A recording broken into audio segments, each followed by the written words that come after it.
Hey, hi guys, how's it hanging? How's it going? Hello Scoot, awesome. So I was contemplating about doing an episode and I was kind of like, I really did not know what to come up with. It was being a little bit of a bother, but until a friend of mine from very long time ago, way back, Adri, very special friend of mine, she decided to stop by and she wanted to learn to play Yu-Gi-Oh! So she decided to say, hey, I'm gonna ask you a bit of questions about it. So I was like, well, okay, that's fine. Let's do it. All right, cool. So she has 10 questions for me. Okay. Hello, people of Johnny's. Hello, Johnny subs. Here's my first question. Okay. How many life points do you start a duel with? You start with 8,000 life points. Since with the old Yu-Gi-Oh, old Yu-Gi-Oh series, you kind of would see them playing with 2,000 life points, right? Okay, well, unfortunately, since like a whole lot of the cards were kind of situational and had kind of their own effects and stuff like that, didn't really adhere to a lot of the rules of the card game, since the card game was kind of new at the time, or they kind of just wanted to disassociate itself from each other. So then it can be very bite-sized duels, which could be fun, high-octane, entertaining, and would attract a whole lot of young audience to play the game of Yu-Gi-Oh! So it's 8,000. Short answer, it's 8,000. Okay. Okay. What is the best gaming strategy for beginners? The best gaming strategy for beginners is basically attend locals or attend card shops or look online, read Reddit, or ask questions on videos. Look at certain YouTube videos or look at YouTube duels and ask why those cards interact in that way, and then you can learn a whole lot of things. So basically ask a lot of annoying questions. Yeah, basically, yes. Okay, I'll get right on that. Okay. What is the best way to build or assemble a deck? The best way to build and assemble a deck is by having a card pool, which is kind of weird. I would recommend either sharing a card pool with a friend, because that will save you a lot of time, a lot of money, a lot of effort, and they can show you a couple of things if they're your senior basically in the card game, or if both of you are beginners. It's going to be a little harder. Just ask a whole lot of the experienced players that probably won't try to rip you off or anything like that, and get some more information from them. Alright? Okay.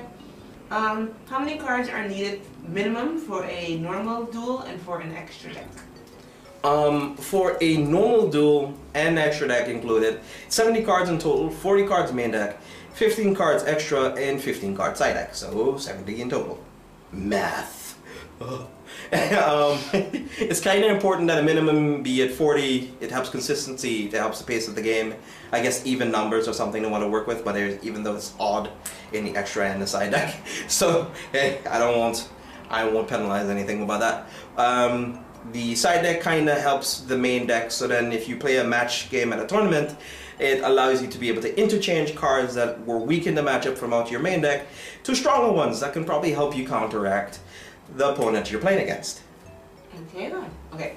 What is the best way to build a strategy based on the cards you already have? So for people who may have gotten some random cards from a friend or from an older sibling or something.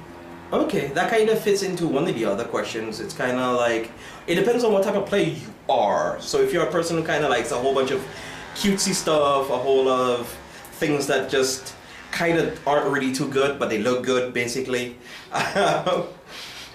Most grills, I guess.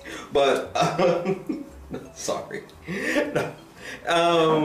It's basically, there's a whole lot of concepts in Magic the Gathering. It has a whole lot of concepts of knowing like what type of player you are, if you like control, aggro, tempo, and burn. Basically that's kind of an ideology as well, but even though burn in Yu-Gi-Oh! is very scrutinized and looked down upon. So it just depends on what type of pace of play that you probably like to play. I can get into detail as to the different types of players exactly by archetype, but I'll be a different video for next time. What is your favorite card or card combo?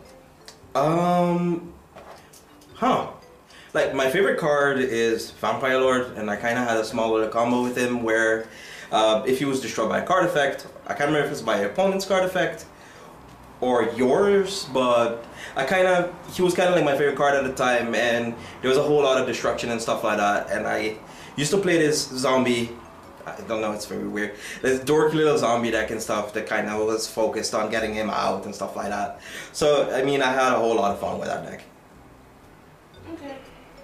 How long does it take the average person to become a good, parentheses, not shitty, player?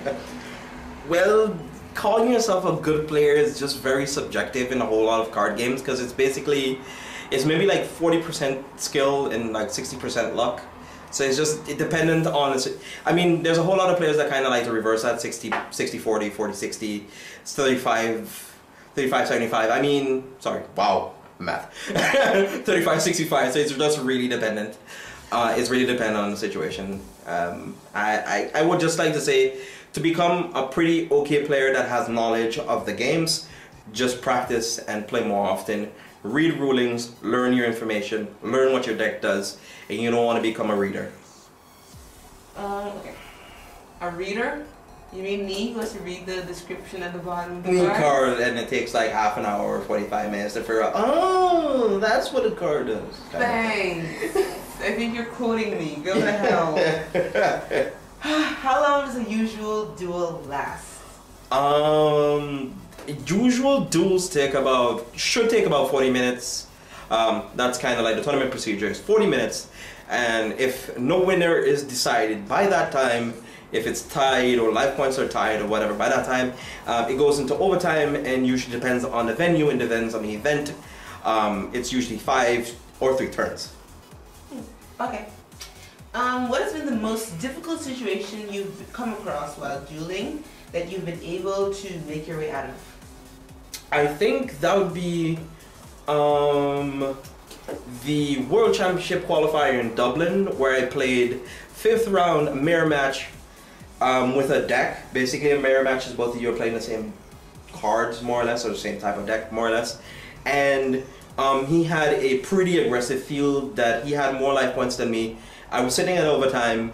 I had lower life points than him, but I just happened to draw a pretty okay card to help me out. It was like a mass removal spell. He had 4 monsters, but I knew I had enough cards to kind of work away his whole field.